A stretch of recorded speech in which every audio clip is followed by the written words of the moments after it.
సందర్భంగా మేము 3 రోజుల పాటు అంగరంగ వైభవంగా కృష్ణాష్టమి జన్మాష్టమి మహోత్సవాలు జరుపుకోబోతున్నాయి. ఇక్కడ ఏ విధంగా అయితే లాస్ట్ నెల జూలైలో రథోత్సవం 3 రోజుల పాటు నిర్వహించాము. అందులో సుమారు 50,000 మంది పాల్గొన్నారు ఉత్సాహంతో. అదేవిధంగా ఈ నెల ఆగస్టు నెలలో అయ్యే జన్మాష్టమి మహోత్సవాలు కూడా 3 రోజుల పాటు జరుపుకుంటాం. 25, 26, 27.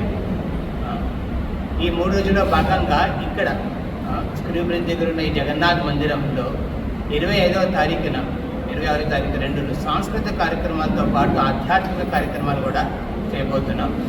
విశేషంగా ఆధ్యాత్మిక కార్యక్రమంలో స్వామివారికి, జగన్నాథ్ బలదేవ సుభద్ర మహారాజుకి, రాధాకృష్ణునికి 2,000 కిలోల పుష్పాలతో అభిషేకాలు చేస్తున్నాం. పుష్పాభిషేకం. అందులో భాగంగానే కలశ అభిషేకం, పంచామృతాలతో కలశ అభిషేకాలు, 108 రకాల నైవేద్యాలు స్వామివారికి అర్పించబోతున్నాం.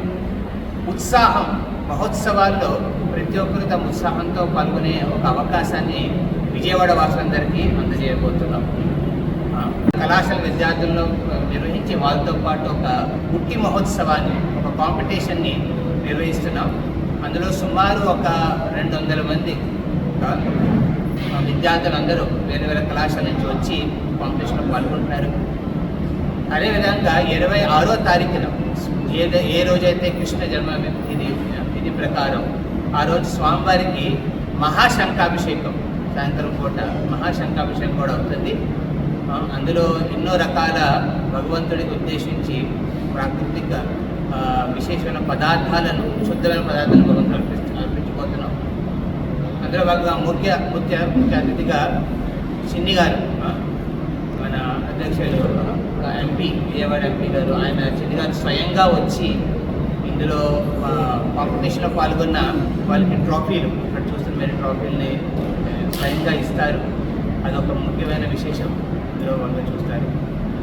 26వ తారీఖు అదే రోజున కృష్ణ శ్యామసుందర మందిరం, ఉండవల్లిలో ఉన్న శ్యామసుందర మందిరంలో కూడా ఈ జన్మాష్టమి మహోత్సవాలు అవ్వబోతున్నాయి.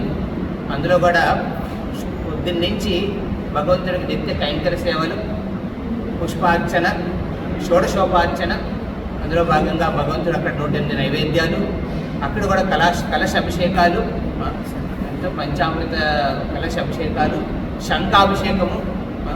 అక్కడ కూడా చిన్న పిల్లలకి ఉద్దేశించి, ఎందుకంటే ఆ రోజున కృష్ణుడి జన్మ కాబట్టి లిటిల్ కృష్ణ కాస్ట్యూమ్ కాంపిటీషన్ పిల్లలకి ఉద్దేశించి అదొకటి.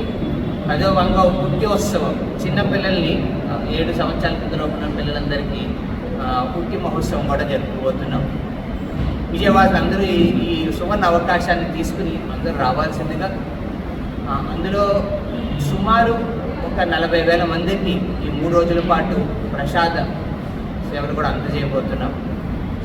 ఈ విధంగా మన జీవితంలో ఆధ్యాత్మికంగాను సాంస్కృతికంగాను ఎన్నో కార్యక్రమాలు అవబోతున్నాయి. కాబట్టి దాని అవకాశాన్ని ప్రతి ఒక్కరూ తీసుకుంటారని మా విజయవాడ భక్త బృందం ద్వారా తెలియజేస్తున్నాను.